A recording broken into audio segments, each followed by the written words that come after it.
Assalamualaikum warahmatullahi wabarakatuh. Kali ini yang akan kita bahas adalah reaksi radikal bebas. Kemudian nanti di dalamnya juga akan membahas tentang senyawa organologan. Secara umum, itu banyak senyawa organohalogen itu dibuat dengan cara mereaksikan antara hidrokarbon dan halogen. Contohnya,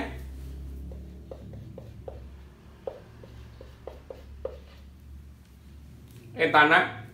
Nah, ini apabila direaksikan dengan Cl2, hasilnya nanti adalah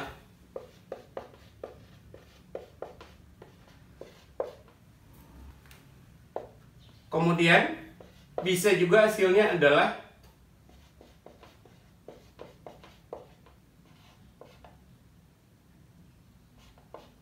tambah dengan HCl, tambah dengan yang lain-lainnya.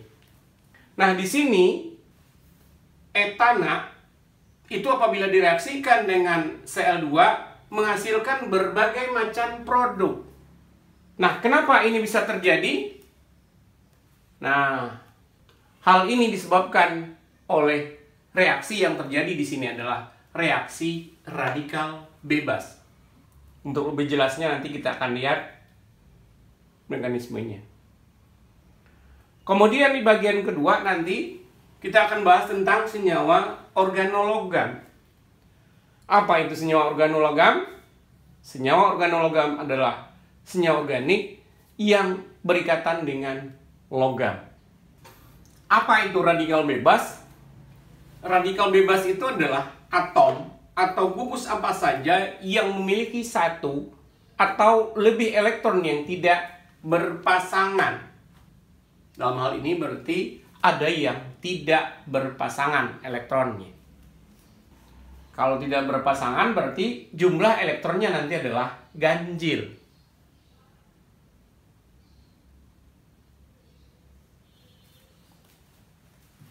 Contoh Cl.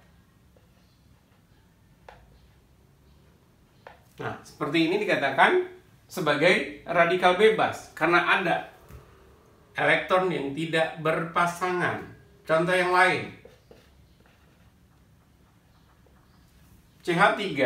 Di sini juga CH3 bersifat radikal bebas.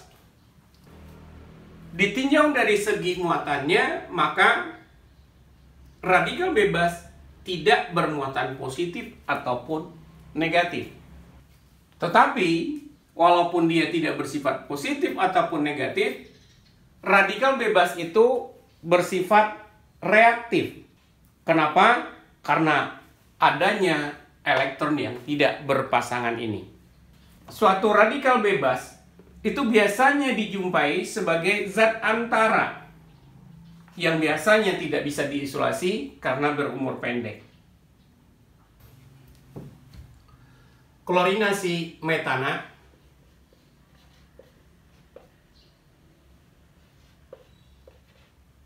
dengan hadirnya ultraviolet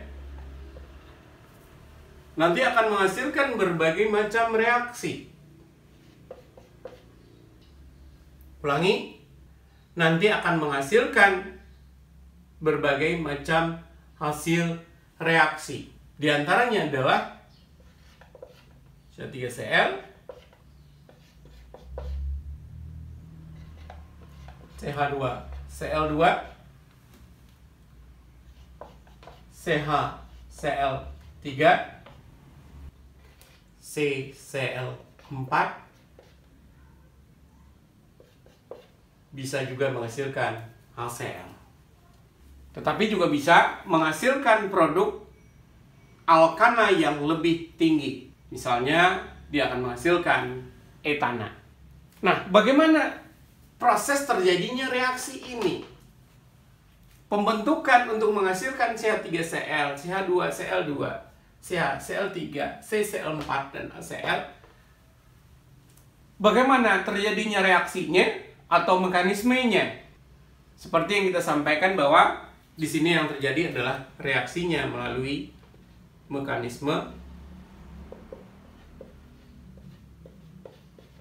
reaksi radikal bebas. Apa itu langkahnya? Yang pertama nanti disebut dengan inisiasi. Apa itu inisiasi? Inisiasi ini adalah pembentukan awal radikal bebasnya. Jadi bagaimana reaksi radikal bebasnya itu diawali. Yang kedua adalah yang disebut dengan propagasi. Nah, apa itu propagasi? Nah, setelah nanti inisiasi membentuk radikal bebas, dia akan bereaksi misalnya dengan Cl2. Nah, nanti akan menghasilkan produk radikal bebas berikutnya. Atau istilahnya di sini mungkin disebut juga dengan perpanjangan rantai. Dan yang ketiga adalah terminasi. Apa itu terminasi? Yaitu tahap pengakhiran, di mana reaksi antara radikal yang satu dengan radikal bebas yang lainnya, sehingga nanti terbentuk senyawa yang stabil. Kita bahas satu persatu langkah dari reaksi radikal bebas. Yang pertama adalah tahap inisiasi, di mana tahap inisiasi ini adalah pembentukan awal radikal bebas. Kalau kita tadi mereaksikan antara CH4 dengan Cl2, maka tahap inisiasinya itu adalah pemaksa pisahan homolitik dari Cl2. Jadi kalau kita lihat Cl2, nah biasanya dengan energi. Nah, ini yang terjadi adalah terjadi pemaksa pisahan. Dan kalau kita perhatikan, ini adalah pembelahan secara homolitik, di mana ini adalah elektronnya ada dua, satu ke arah Cl yang kanan, sedangkan satu lagi elektronnya ke yang kiri. Jadi ada dua di sini. Biasanya ini energi yang bisa didapatkan dari cahaya ultraviolet atau dengan pemanasan pada temperatur yang sangat tinggi. Jadi ini adalah langkah yang pertama, pembentukan radikal bebas. Apa langkah yang kedua? Kedua itu adalah propagasi. Nah, pada tahap propagasi ini sesungguhnya yang terjadi adalah radikal bebas ini dia akan bereaksi dengan molekul netral seperti CH4 ini. Kemudian yang terjadi adalah dia akan menghasilkan radikal bebas yang baru. Jadi kalau kita contohkan dengan senyawa yang tadi, berarti di sini Cl. Nah, dia akan berkegiatan. Kita lihat dulu seperti ini ya, ini akan berkaitan dengan, nah, yang satu lagi elektronnya ke sini, sehingga yang terjadi itu, yang terbentuk itu adalah Cl nih, radikal ini dengan radikal H nya tambah dengan radikal CH3. Dan kalau kita lihat di sini, nanti akan terbentuk radikal kembali.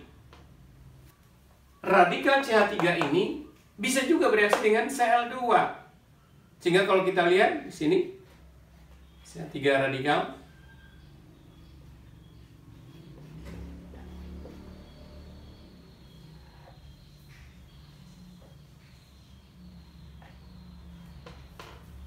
Cl berkaitan dengan CH3 membentuk CH3Cl dan Cl radikal.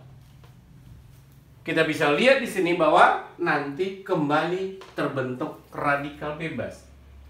di mana nanti radikal bebas ini bisa bereaksi lebih lanjut. Dengan demikian, kalau seperti ini, kita bisa lihat bahwa kembali terbentuk radikal bebas, berarti reaksi itu akan berlangsung terus-menerus.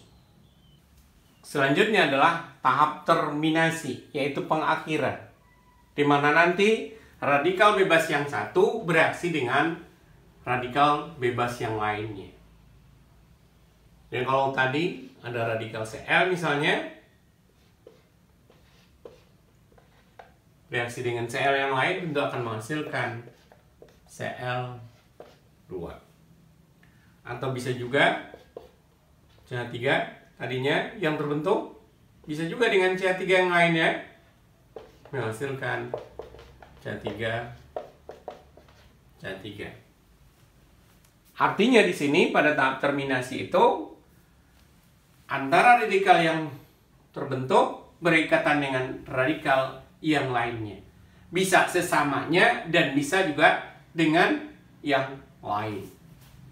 Contoh yang lain tentu misalnya Cl dan CH3 misalnya. Tentu dia akan menghasilkan CH3Cl. Tadi di awal sudah disampaikan bahwa metana reaksikan dengan Cl2 menghasilkan berbagai macam produk. Di sini dia bisa menghasilkan CH3Cl, CH2Cl2, CHCl3, dan CCl4. Nah, bagaimana ini bisa terjadi? Yang pertama tentunya terjadi itu adalah inisiasi. Sini Cl membentuk radikal bebas.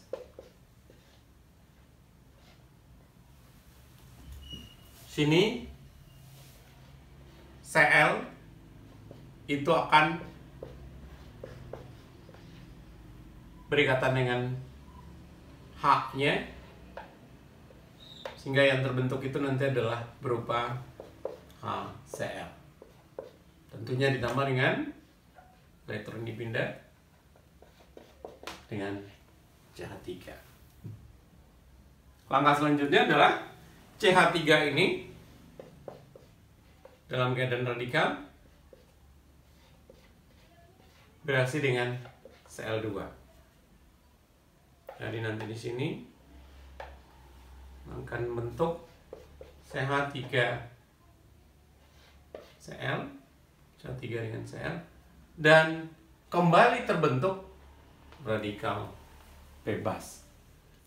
Nah, selanjutnya radikal bebas yang terbentuk, dia masih memungkinkan terjadi reaksi selanjutnya, di mana di sini Cl yang radikal ini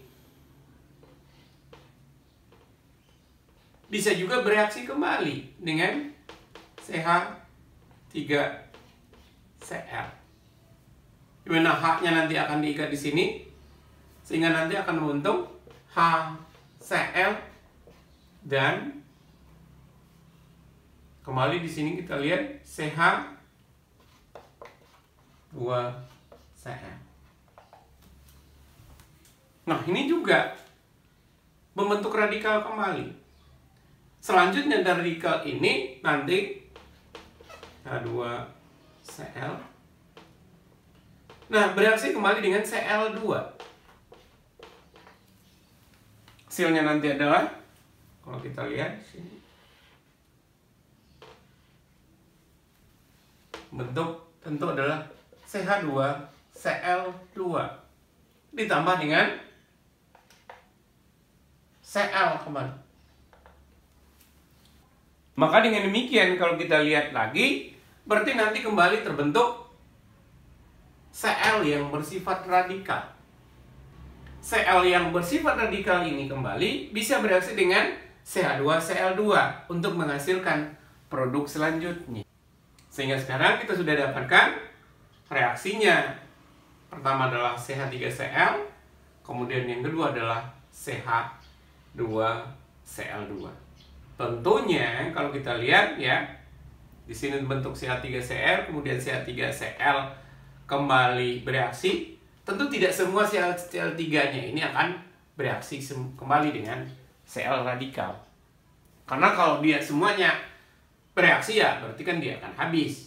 Dan Cl tidak akan terbentuk. Demikian juga di sini nantinya. Terbentuk Cl yang bersifat radikal bereaksi kembali dengan CH2Cl2. Tapi sekali lagi tidak seluruhnya. Sehingga CH-Cl2 itu masih ada nantinya di sini. Sekarang kita lanjutkan bagaimana pembentukan CH-Cl3. Tadi di akhir reaksi yang tadi menghasilkan radikal bebas Cl dengan CH2Cl2. Nah, sekarang juga sama. Ya. Ini berikatan dengan Cl-nya dengan H, sehingga nanti ini akan bersifat radikal. Akibatnya nanti adalah dia akan bentuk HCl tambah dengan CH-Cl2 radikal. Selanjutnya ini CH-Cl2 radikal, nah bereaksi dengan Cl2.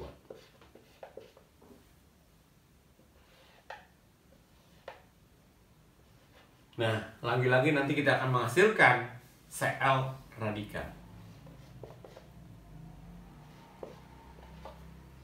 Ya. Di sini dia akan mengikat Cl lagi sehingga membentuk adalah CH-Cl3 ditambah dengan Cl radikal. Nah, lagi-lagi nanti di sini akan terbentuk Cl radikal. Nah, Cl radikal ini kembali berikatan dengan atau bereaksi dengan CH-Cl3. Dan tentu tidak semuanya. Di sini CH radikal bereaksi dengan CH-Cl3 menghasilkan nanti, kita lihat ya, H-nya nanti akan diikat sehingga membentuk HCl, dan nanti dia akan membentuk tentunya adalah CCl3 radikal. Dan CCl3 radikal inilah yang akan bereaksi kembali dengan Cl2. Sehingga nanti hasilnya adalah CCl4 ditambah dengan Cl radikal. Lagi-lagi nanti akan terbentuk radikal. Dari penjelasan yang tadi kita bisa lihat bahwa sesungguhnya metana apabila direaksikan dengan Cl2 maka dia akan menghasilkan CH3Cl, CH2Cl2, CH-Cl3, dan CCl4. Di samping HCl juga akan dihasilkan. Reaktivitas relatif halogen terhadap reaksi radikal bebas berdasarkan data ternyata bahwa yang paling reaktif itu adalah F2 diikuti oleh Cl2, Br2, dan I2. Dan kalau kita perhatikan di sini, berdasarkan energi disosiasi ikatan, justru yang paling mudah untuk membentuk radikal bebas itu adalah I2. Baru F2, Br2, dan Cl2. Berarti kalau kita lihat di sini, reaktivitas dari sebuah halogen itu tidak diakibatkan oleh mudahnya dia membentuk radikal. Karena kalau dari segi mudah, yang paling mudah itu adalah I2 karena energinya lebih kecil, baru F2, Br2, dan Cl2. Sementara kalau untuk reaktivitas, justru F2 lebih reaktif dibandingkan Cl2, lebih reaktif dibandingkan dengan Br2 dan I2. Tahap mana yang mempengaruhi? Ternyata pada tahap pertama atau tahap inisiasi bukan itu yang mempengaruhi, tetapi yang mempengaruhi itu adalah tahap yang kedua, yaitu tahap propagasi. Kita lihat pada tahap propagasi dari masing-masing halogennya. F berkaitan dengan CH4, nanti hasilnya berupa HF dan CH3 radikal. Nanti akan ada harga delta H-nya. Berikutnya CH3 radikal berikatan dengan F2. Ini yang menghasilkan CH3F tambah dengan F radikal. Ada delta H juga nanti. Sehingga kita bisa lihat reaksi totalnya nanti adalah tentu CH4 ditambah dengan F2. Ini CH3, ini CH3. Hasilnya nanti adalah HF tambah dengan F CH3. Nah, berdasarkan data ternyata tahap ini reaksinya min 31 kilokalori per mol. Dan tahap yang kedua ini min 71 kilokalori per mol. Sehingga secara keseluruhan hasilnya nanti adalah min 102 kilokalori per mol. Apa yang kita bisa lihat di sini bahwa tahap propagasi dari fluoronasi ini sangatlah eksoterm. Harganya sangat negatif, min 102 kilokalori per mol. Artinya apa? Kalau dia sangat besar harganya, sangat negatif, berarti reaksi ini adalah menghasilkan reaksi yang sangat eksplosif dan sangat cepat. Jadi sulit untuk dikendalikan. Bagaimana dengan yang lain? Nah, kita lihat tentunya dengan I2. Tentu dia akan menghasilkan I yang bersifat radikal, direaksikan dengan CH4, hasilnya nanti adalah HI seperti tadi, tambah dengan CH3 radikal. Ini data H-nya juga ada. Kita lihat nanti datanya. Berikutnya CH3 radikal. Nah, berikatan dengan I2. Sehingga nanti yang terbentuk itu adalah CH3I ditambah dengan I radikal. Ada delta H-nya. Sehingga nanti kita akan hitung secara total. Tentunya nanti ini adalah ya, ini I, ini juga I radikal, CH3 radikal, sehingga hasilnya nanti adalah CH4 ditambah dengan I2, hasilnya nanti adalah HI tambah CH3I.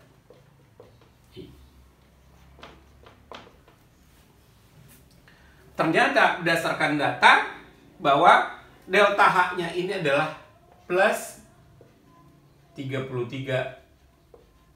kilokalori per mol. Sedangkan ini berharga 20 kilokalori per mol. Sedikit koreksi, ini sebenarnya adalah kilokalori.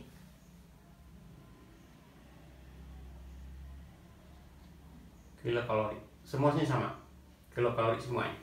Ya, ini di kilokalori juga. Nah, kalau kita lihat di sini, tentu ini adalah plus hasilnya. Kalau kita jumlahkan plus 13 kilokalori per mol. Apa yang kita lihat di sini? Bahwa sini kita bisa lihat bahwa I ketika berikatan dengan CH4 itu reaksinya itu sangat endoterm. Artinya adalah bahwa reaksi ini sangat sulit terjadi. Dalam arti kata berarti I-nya itu merupakan sebuah radikal bebas yang lebih stabil. Sehingga dia kesulitan untuk merebut H yang ada pada CH4. Dan secara total, reaksi yang ini pun juga reaksinya bersifat endoterm. Berarti di satu sisi, reaksi yang pertama untuk F itu adalah sangat eksoterm, sementara kalau yang ini reaksinya justru adalah endoterm. Maka yang lebih memungkinkan itu terjadi adalah reaksinya nanti hanya pada Cl dan Br. Kalau untuk Cl tentunya reaksinya Cl tambah dengan CH4, hasilnya nanti adalah HCl ditambah dengan CH3 radikal delta H. Kemudian CH3 radikal bereaksi dengan Cl2, hasilnya nanti adalah CH3 Cl ditambah dengan Cl radikal tahap. Sehingga nanti kita bisa hitung secara total sama seperti tadi Cl, sehingga nanti hasilnya adalah CH4 ditambah dengan Cl2, hasilnya nanti adalah HCl tambah dengan CH3 Cl. Ternyata berdasarkan data bahwa ini harganya adalah plus 1 kilokalori per mol. Sedangkan ini harganya adalah minus 25,5 kilokalori per mol. Sehingga secara total delta H-nya akan berharga minus 24,5 kilokalori per mol. Dan kalau kita lihat berdasarkan data ini bahwa ternyata ini berada di antara F dan I tadi. Terus bagaimana dengan BR? Nah, BR juga sama. Ya. BR radikal ditambah dengan CH4, hasilnya nanti adalah HBr tambah CH3 delta H-nya. CH3 radikal tambah dengan Br2, hasilnya nanti adalah tentu CH3 Br tambah dengan Br radikal delta H-nya. Sehingga kalau kita lihat ini Br CH3 radikal, sehingga nanti di sini CH4 tambah dengan Br2, hasilnya nanti adalah HBr tambah CH3 Br. Berdasarkan data bahwa ternyata di sini adalah plus 17 kilokalori per mol. Sedangkan ini adalah minus 24 kilokalori per mol. Sehingga secara total delta-nya itu akan berharga minus 7 kilokalori per mol. Jadi kalau kita perhatikan di sini, baik delta H untuk reaksinya dengan Cl maupun dengan Br itu berada di antara F dan I. Dimana kalau F itu dia sangat eksoterm, sedangkan I itu adalah endoterm. Kesimpulan kita adalah bahwa kereaktifan dari F kemudian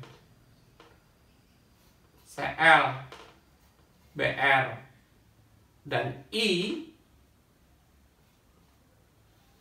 semakin besar tidak diakibatkan oleh energi disosiasi, tetapi diakibatkan oleh adanya energi propagasinya.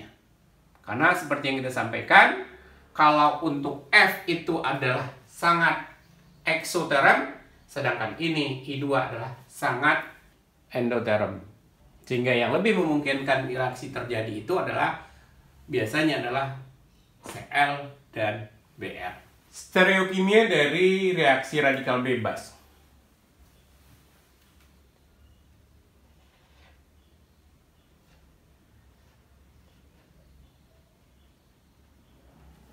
Radikal bebas sebenarnya ini adalah, yaitu secara hibridisasinya adalah hibridisasi sp2. Maka dengan demikian nanti akan terdapat orbital p yang berada di atas dan di bawah. Cuman seperti tadi kan tulisnya begini, CH3 radikal. Ada satu buah elektron. Nah, di mana ada satu elektron ini, maka elektron itu bisa berada di atas dan bisa berada di bawah. Karena kemungkinannya sama. Ini ada satu elektron di atas bidang atau di bawah. Bagaimana perbedaannya dengan karbokation? Karena seperti yang kita tahu bahwa karbokation juga merupakan sp2.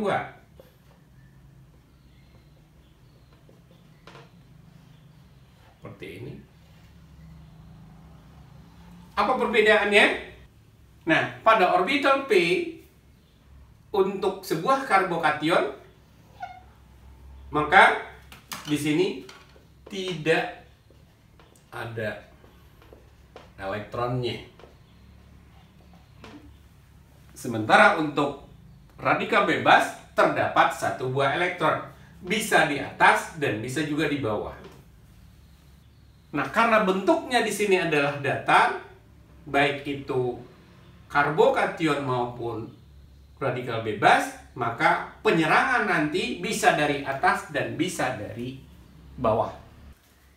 Nah, kita lihat contoh yang memiliki atom karbon chiral.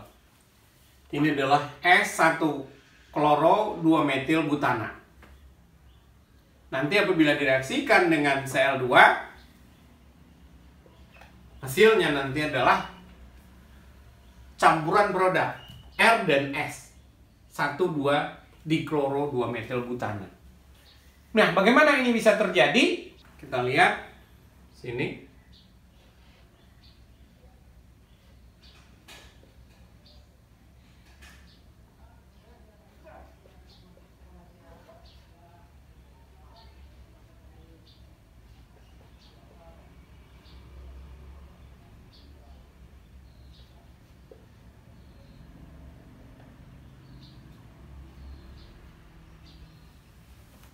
Sekarang kita cek dulu.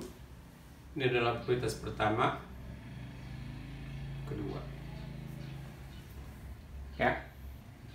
Dan kalau kita perhatikan H berada pada bidang. Berarti ini adalah sesungguhnya memang S. Nah, nanti dia akan bereaksi dengan Cl radikal. Cl radikal akan mengikat H yang ini. Sehingga nanti akan terbentuk itu adalah C ini menjadi sp2. Ini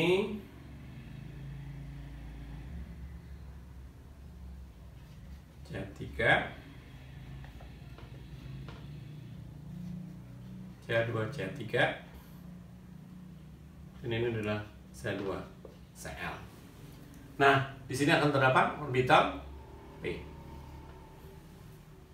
Nah, seperti yang kita sampaikan sebelumnya bahwa reaksi berikutnya itu, ya, ini adalah bersifat radikal ya, seperti ada elektronnya, kemungkinannya bisa di atas dan bisa di bawah. Dan apabila dia bereaksi dengan Cl2, ya, tentunya nanti elektron ini akan berdekatan dengan Cl yang ada di sini. Berarti nanti akan membebaskan Cl radikal kembali. Kalau dari posisi atas maka kita akan dapatkan tentunya C, sini adalah Cl, secara urutan sama. Dalam arti kata yang jauh tetap jauh, yang dekat tetap dekat, yang pada bidang tetap pada bidang. Berarti ini tetap CH2 CH3. Nah, CH3. Dan kalau kita perhatikan tentunya prioritasnya tentu akan berubah. Ini menjadi 1, ini menjadi 2.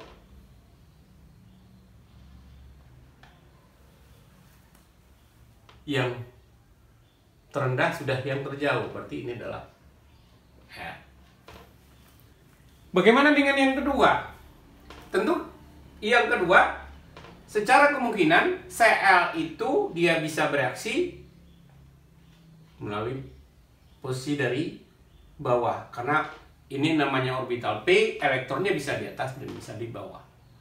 Maka dengan demikian hasilnya adalah C, kita ikat dulu, ada Cl-nya seperti yang tadi, bahwa ada yang mendekati, kemudian nanti ada yang menjauhi, dan ada yang pada bidang. Dan posisinya ini akan sama persis. Seperti di sini CH2 CH3, sini juga. Ini CH3 yang menjauhi, dan ini CH2 Cl. Kemudian kalau kita tandai prioritasnya ini adalah 1, 2, 3, 4. Yang terjauh sudah CH3 yang merupakan prioritas terendah. Berarti dengan demikian berlawanan dengan arah jarum jam, sehingga kita dapatkan hasilnya adalah senyawanya adalah S. Maka dengan demikian kita bisa melihat bahwa apabila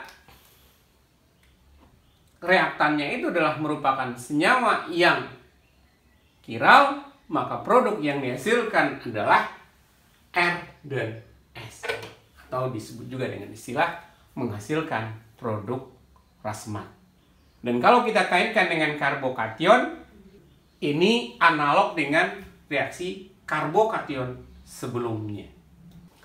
Nah, berikutnya adalah hidrogen mana yang direbut. Kita lihat dulu hidrogennya, jenis-jenisnya. Seperti ini.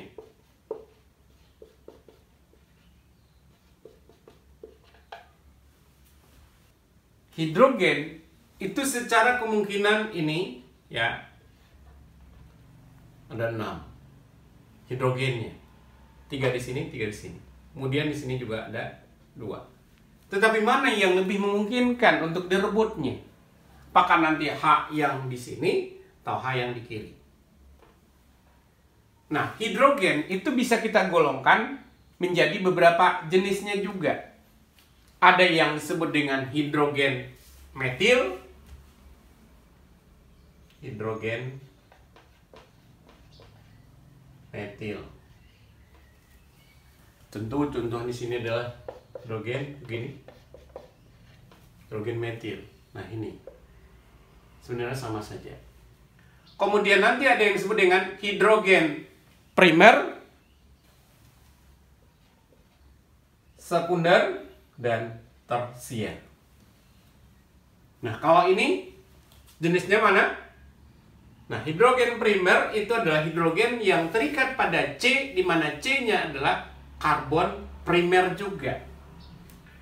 Jadi dengan demikian, ini adalah hidrogennya adalah hidrogen primer. Sementara kalau yang sekunder berarti hidrogennya terikat pada karbon sekunder. Berarti ini adalah C yang mengikat 2 buah atom C yang lainnya. Hidrogennya pun juga merupakan hidrogen sekunder. Kita lihat contoh yang lain.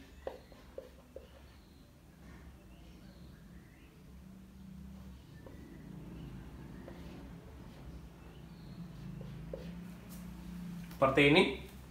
Maka kalau kita perhatikan di sini, H atau hidrogen terikat pada C, di mana C ini mengikat 3 buah hidrogen. Berarti dengan demikian, ini adalah hidrogen tersier. Kemudian kalau Anda lihat contoh yang lain, misalnya begini.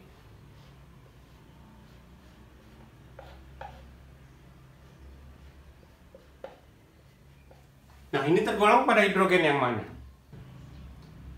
C mengikat H, di mana C ini mengikat dua buah atom C. Berarti ini adalah hidrogen sekunder. Yang berikutnya nanti ada yang disebut dengan hidrogen alilik.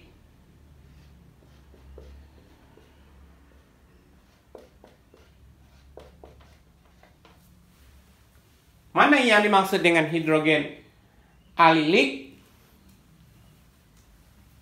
Yang ini. Di mana H terikat pada CsP2. Disebut dengan alilik. Ada lagi yang benzelik tentunya, seperti ini.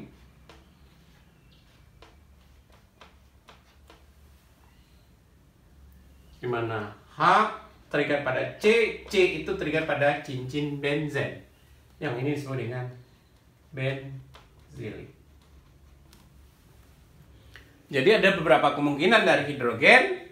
Bisa hidrogennya adalah metil, bisa primer, sekunder, dan tersier. Kemudian manakah yang direbut? Kita lihat reaksi berikut. Propana reaksikan dengan Cl2. Nah, ternyata hasilnya nanti adalah 55% itu akan menghasilkan 2 kloropropana, sementara 45% menghasilkan 1 kloropropana. Dapat kita lihat di sini bahwa berarti H yang direbut di sini adalah H pada posisi sekunder itu akan lebih banyak direbut dibandingkan dengan H pada posisi primer. Kita lihat contoh yang berikut.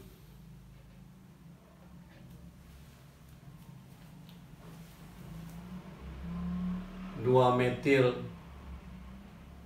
propana direaksikan dengan Cl2 dan Br2. Ternyata bahwa hasilnya 50% itu adalah dia justru mengikat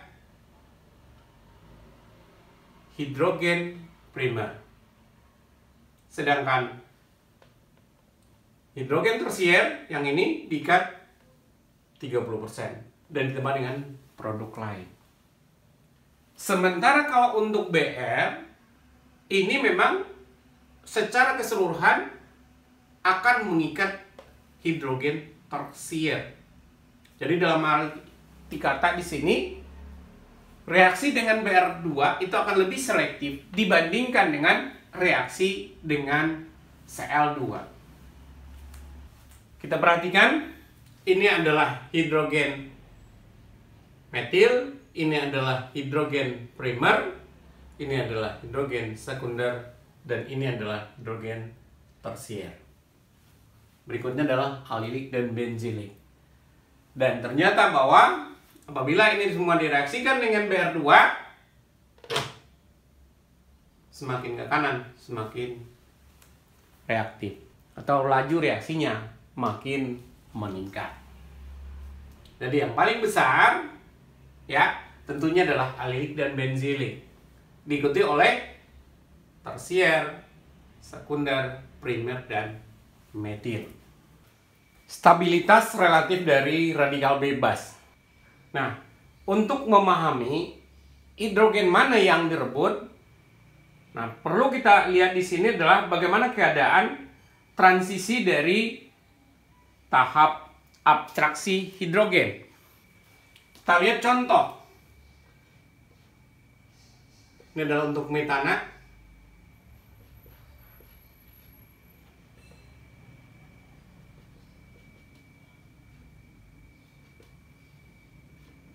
Kita lihat pada keadaan transisinya.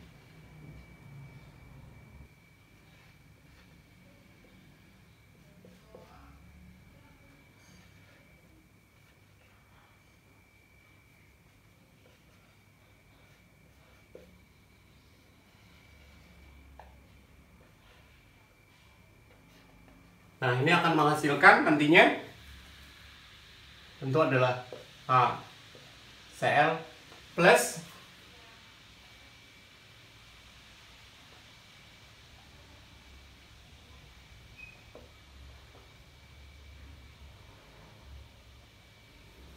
Dan kalau kita lihat di sini, ya, berarti dihasilkan radikal bebas berupa metil.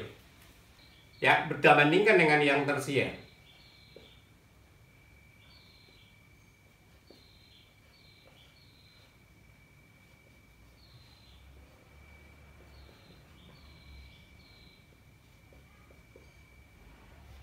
Kita bikin keadaan transisinya. Berarti sini adalah Cl,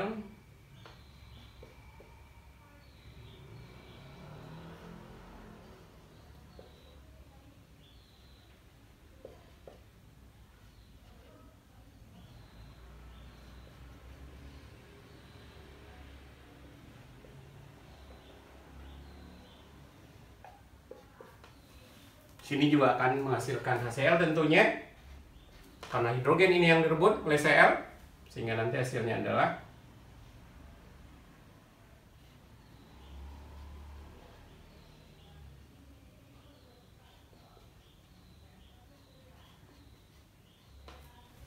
nah, kita bisa lihat bahwa di sini jenisnya adalah radikal bebas tersier. Kita bisa lihat di sini bahwa keadaan transisinya sini kedua-duanya memiliki karakter radikal bebas. Nah, tentu inilah yang mempengaruhi kestabilan dari radikal bebas itu sendiri.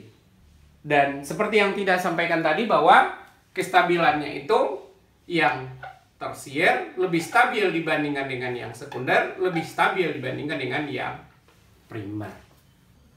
Nah, kestabilan ini tentunya dihasilkan oleh keadaan transisi radikal bebas ini. Apa yang mempengaruhi? Yang mempengaruhinya adalah energi disosiasi dari CH yang akan putus. Jadi energi disosiasi ini. Dan ternyata berdasarkan data bahwa energi disosiasi untuk metil itu lebih besar dibandingkan dengan yang primer. Jadi kalau untuk energi disosiasi yang metil itu lebih besar dibandingkan dengan yang primer, lebih besar dibandingkan dengan yang sekunder, lebih besar dibandingkan dengan yang tersier. Nah, mana yang menyebabkan dia lebih stabil? Yaitu ketika yang dibutuhkan itu adalah energi yang lebih kecil. Berarti dengan demikian, energi yang lebih kecil yaitu yang tersier. Maka dari itu, tersier nanti akan lebih stabil dibandingkan yang sekunder, bandingkan dengan yang primer. Untuk lebih jelasnya kita lihat energi disosiasi ikatannya berdasarkan data berikut. Dapat kita lihat di sini. Ini adalah energi disosiasi ikatan. Ya, ini untuk yang metil 104 kilokalori per mol. Untuk yang primer 98 kilokalori per mol, yang sekunder 94,5 kilokalori per mol, dan yang tersier 91 kilokalori per mol. Dapat kita lihat di sini bahwa harga yang paling kecil itu adalah yang tersier.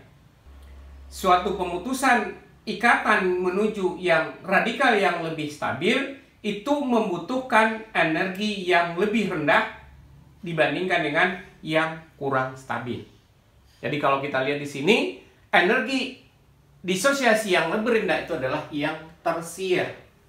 Sehingga dengan demikian, dia akan lebih stabil nantinya. Jadi dengan demikian, berarti berdasarkan kestabilan, radikal bebas tersier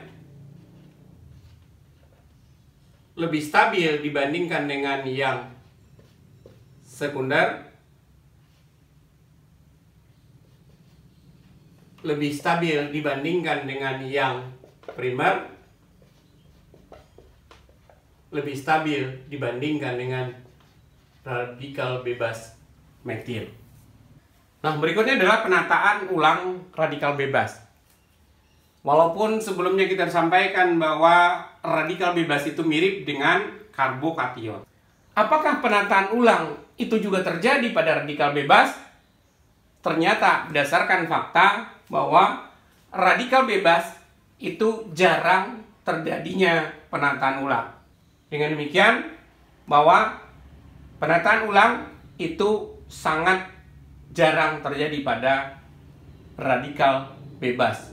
Mungkin itu yang membedakan antara radikal bebas dengan karbokation. Halogenasi radikal bebas selektif. Sekarang kita akan coba untuk membandingkan reaksi radikal bebas dengan Cl2 dan Br2.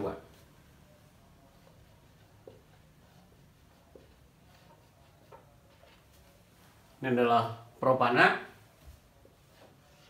Kita reaksikan dengan Cl2.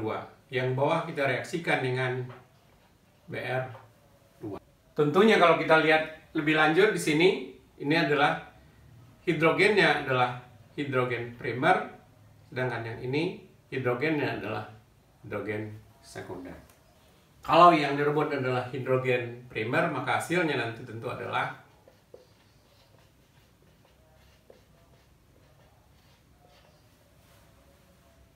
kalau yang diambil atau yang direbut itu adalah hidrogen sekunder, maka tentu hasilnya adalah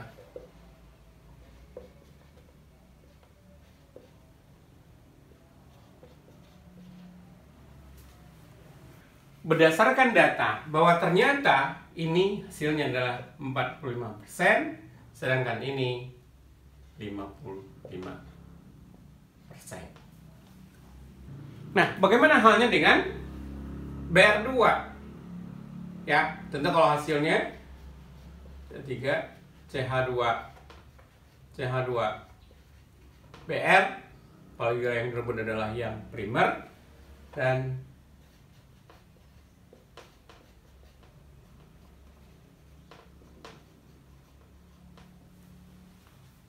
ini apabila yang direbut adalah hidrogen sekunder. Dan ternyata bahwa hasilnya adalah 98%, 2%. Nah, dapat kita lihat bahwa di sini ya, untuk Br justru yang sangat dominan itu adalah yang direbut itu adalah hidrogen sekunder. Nah, kenapa ini bisa terjadi? Ini disebabkan karena brom itu tidak sereaktif klor dalam halogenasi radikal bebas. Nah, itulah yang mempengaruhinya. Karena dengan demikian, kalau kita perhatikan sini ya, untuk reaksi ini, Br itu lebih selektif dalam arti kata bahwa yang direbutnya itu benar-benar yang dominan itu adalah yang lebih stabil.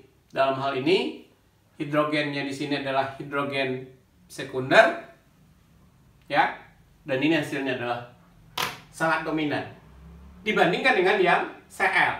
Kalau Cl perbandingannya adalah 55 banding 45, sementara ini adalah bandingannya adalah 98 banding 2. Berikutnya adalah halogenasi benzilik dan alilik. Kalau ini adalah berupa toluen,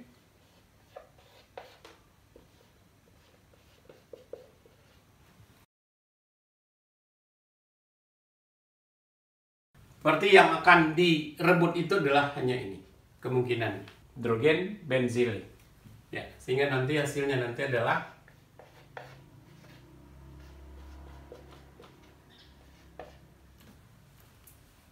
karena tidak ada kemungkinan lain, maka tentu hasilnya adalah 100%. Bagaimana kalau seperti ini?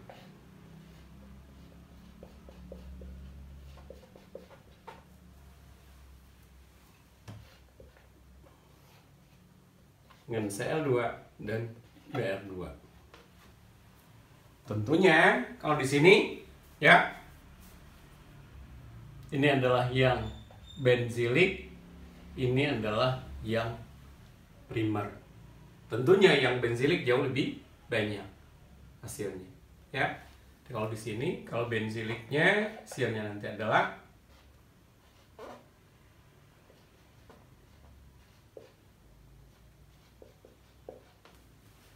sedangkan yang satu lagi tentunya hasilnya adalah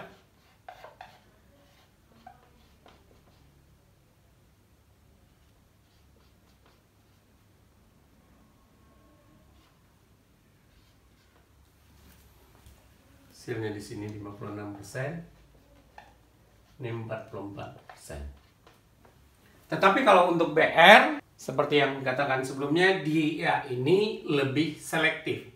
Dalam arti kata, tentu dia akan lebih menyukai yang benzilik di sini. Ini BR-nya. Dan ini boleh dikatakan hasilnya adalah 100%.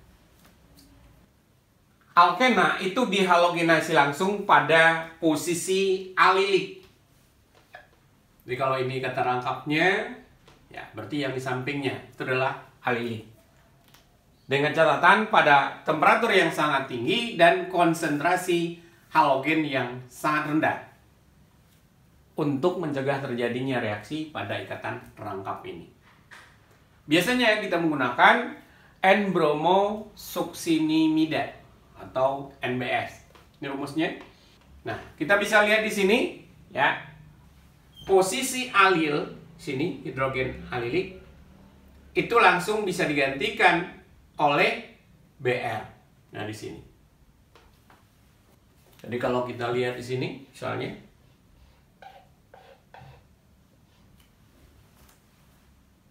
nah, di mana BR akan masuk? Tentunya ya, ini kita reaksikan dengan NBS, kita singkat aja. Ini ada NBS ya.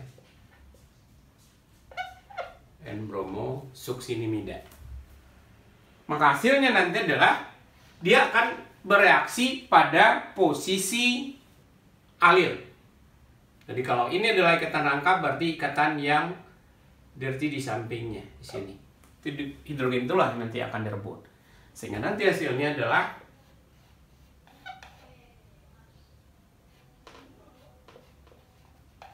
BR. Bagaimana kalau misalnya contoh yang lain? Nah, kalau contoh yang ini hasilnya bagaimana? Ya, tetap kita reaksikan dengan NBS, maka kalau kita perhatikan ini adalah hidrogen benzilik. Maka dia akan lebih dominan pada hidrogen benzilik. Sehingga nanti hasilnya adalah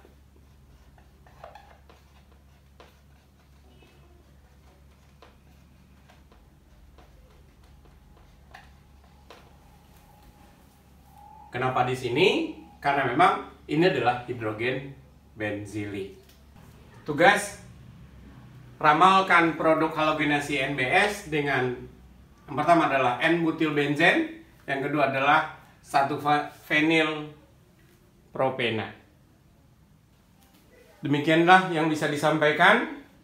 Kita akhiri dengan hamdalah, alhamdulillahirabbil alamin. Assalamualaikum warahmatullahi wabarakatuh.